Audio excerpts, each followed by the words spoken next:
Hello, good evening. Welcome to the Trails Radio Show. Thank you for joining us today. Today, my special guest is Mr. Jack O'Halloran. Thank you, and join us in a minute. Okay, my first question to you is, how did your career begin? How did you get started in the industry? Well, I was an athlete in the world of boxing, and I was a world ranked heavyweight fighter. And first picture they ever offered me was back in 1966 when I was just getting into boxing, and I was undefeated up in Boston. And Steve McQueen was doing a picture of Thomas Crown Affair, and we looked after him. He and I became very good friends, and he, wanted me to come down on a set and then, put you in a movie and come to Hollywood. We're gonna have a good time.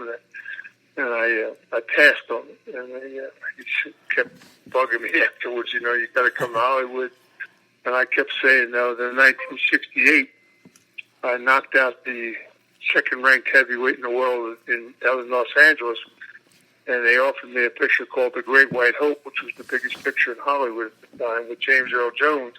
Because it was a boxing picture. And they thought that some people, friends of mine, got involved, and they put a deal together. I was just supposed to win and sign a contract, and I, thinking I was going to fight Muhammad Ali for the title, declined on that. And so I went on to a couple other pictures they tried to get me to do, and I kept saying no. And then when I retired from boxing, they offered me a picture called Farewell My Lovely with Robert Mitchum. And I took it, and I came out and did a screen test, and Mitchum said, it's either him or I don't do the movie. And so I blame it all on Robert Mitchum. Yeah, so that's how... Farewell My Lovely is a great movie. I don't know if you've ever seen it. But I have. Wonderful movie. Oh, yeah. Yeah. Are you still active in the industry? Are you still acting? Oh, 100%, yeah, positively. Well, that's... Yes. I've written a book called Family Legacy, which we're getting ready to turn into a film and to a television series. And we're in the process of building a major studio in Nevada, and got another project in Ireland that I'm going to get off the ground. And so, yes, very much so. Well, that's good. That's good to stay busy. Especially if you enjoy it, so that's important. Well, I enjoy the industry tremendously. It's just it's a neat way to live. Oh, yeah. My next question to you is, what do you find is the most challenging or the most difficult part for you being in the industry? I think it's probably one of the problems with the industry is that the major studios are being run by MBAs and not by creative people, and it's changed the industry quite a bit. It's one of the reasons why we're building a studio in Nevada. It's something that should have been done 30 years ago, putting everything under one roof, everything pertaining to entertainment under one roof, so that people don't have to go jumping all over the place, and building a smart city that can put about 25,000 people, that would be industry people, that where they only have to go 15, 20 minutes to work instead of 2 hours each way every day. It's kind of the industry so spread out in California that, I live in Redondo Beach. If I was going to do a picture of Warner Brothers, I'd have to allow 2 hours each way. It's 4 hours out of your day, just going to work. Either that or you get an apartment up by Warner's in the Valley, and you stay there during the week, and you come home on the weekend. So it's the traffic prohibits a lot of people from doing things in a much easier sense. So being cost effective and making things work better for the industry and have people's minds clear, we're building what we're going to do in Nevada, and it's going to work, and it's going to revolutionize the industry. Thank God. Yeah, a lot has changed for the industry, It changes every year, it seems. Well, the technology changes every year, and, the one studio or, some of the major studios that had the ability to stay up with everything and keep everything under one roof didn't do that. And they chasing tax deals, chasing this and that. Some of the major studios have actually become in the sky.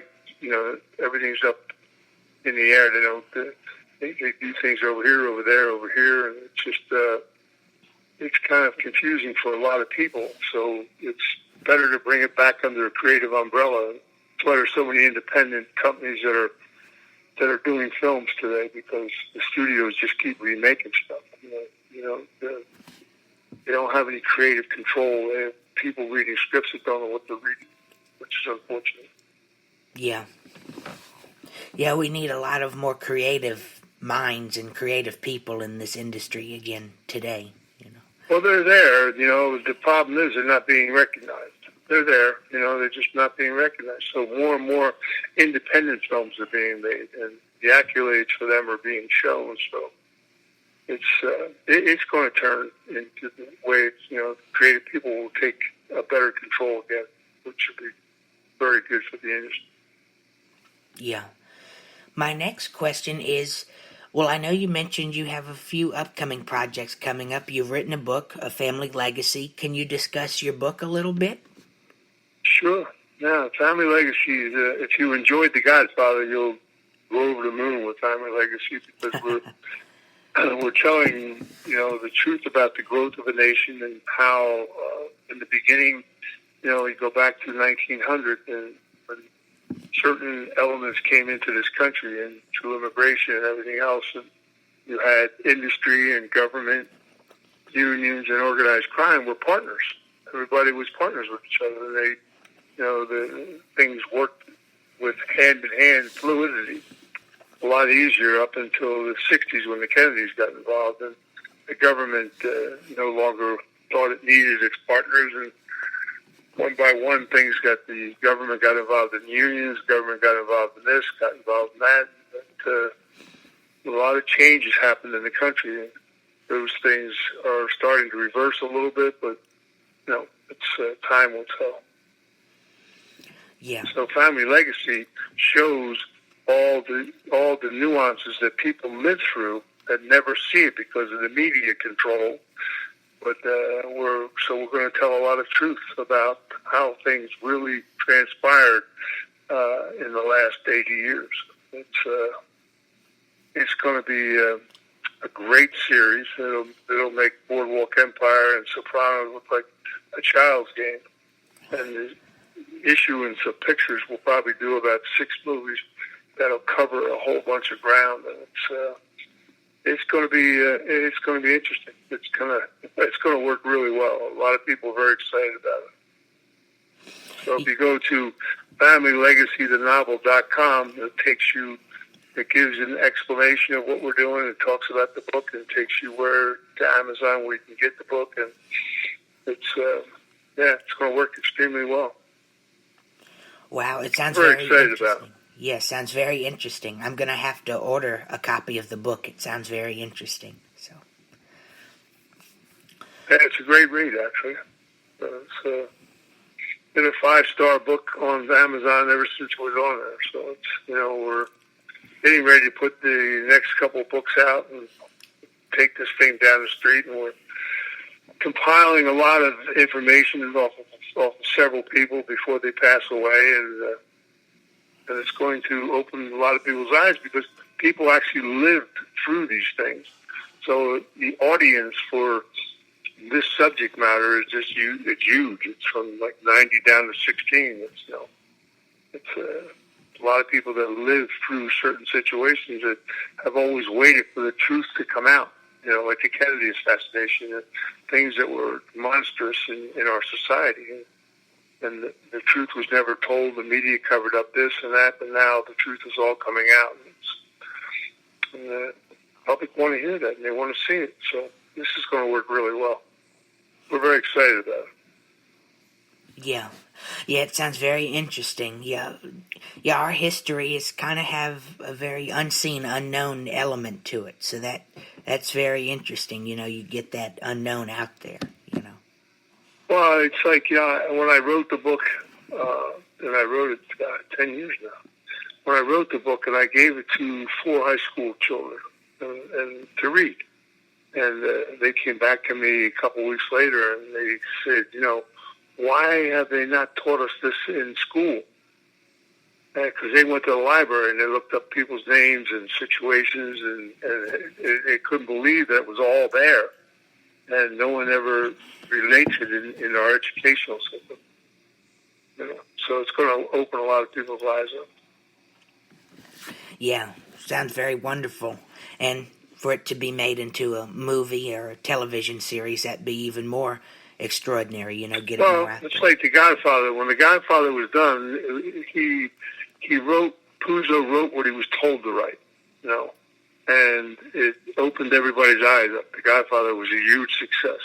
And that was that was the fictionalization of putting 4 or 5 people's lives into one person and telling a story.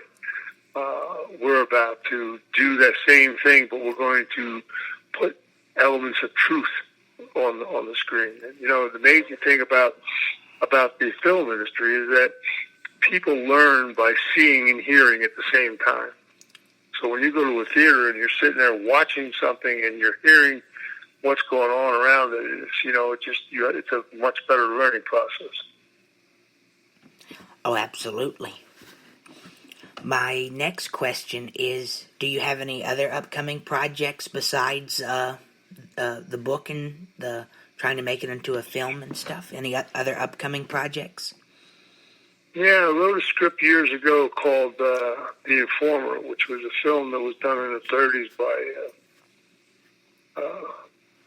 Ford and Victor McLaughlin. It won 4 Oscars, and it was a rather prominent picture that they shot here in America. So I took the book and I opened it up, and we're going to go to Ireland, and we're going to shoot. And I've had this project for a lot of years. I just turned down certain deals that I didn't like, and so there's some really great people that want to get involved in it. It's a classic Irish story, and we're going to have a lot of fun doing it. We're going to go to Ireland and open up and show the beauty of Ireland. It takes place back in the 20s during the Revolution of Ireland, but it's a great, unique story. We're going to have a lot of fun with it. Wow, that sounds very interesting. I'm looking forward to seeing or reading about it. It sounds all very interesting. Yeah, it's kind of we renamed it to Ballad of a Simple Man, and I wrote a song that fits the movie that Elton John recorded called Simple Man. Mm-hmm. So we've got the music already done, and he did that back in the 80s. So it's going to work out pretty well. We're going to have a lot of fun with it. It's one of those pictures that you enjoy doing because it'll make money, but it's an award picture, so you have a lot of fun with it. Yeah. Well, you've been busy. Well, it's always good to stay busy, especially, as I said before, as long as you enjoy it and, are happy doing it, because this industry is a wonderful business to be in, Oh, there's no doubt about it. It has so much potential and so many avenues of release that, if you really get into it and really enjoy it, it's an amazing industry. It's like the acting part of it is, for myself anyway, I found it just came very, very natural to me. And I had a great teacher in Robert Mitchum, and he opened my eyes up to, and he was one of the more dominant actors in the history of the industry. And he taught me a lot. And then working with people like Brando and Jimmy Coburn and Omar Sharif and Gene Hackman, you're talking about stalwarts in the industry. I got an education early on, and it opened my eyes to a wonderful world, of how to do things. And there's part of, in the acting part of it, there's things that are just natural in people, and some people have it and some people don't. And it works well if you have it, and it's a very easy deal to do, and you enjoy it tremendously. And you get a lot out of it. So for me, that's the case, the same as it was for Mitchum and it was for Brando. And, Brando was a lot of fun to work with, and we had a great cast on Superman, and Oh, yeah. And a great combination of people that worked very well together. Terrence Stamp was a great actor. Sarah is a great actor.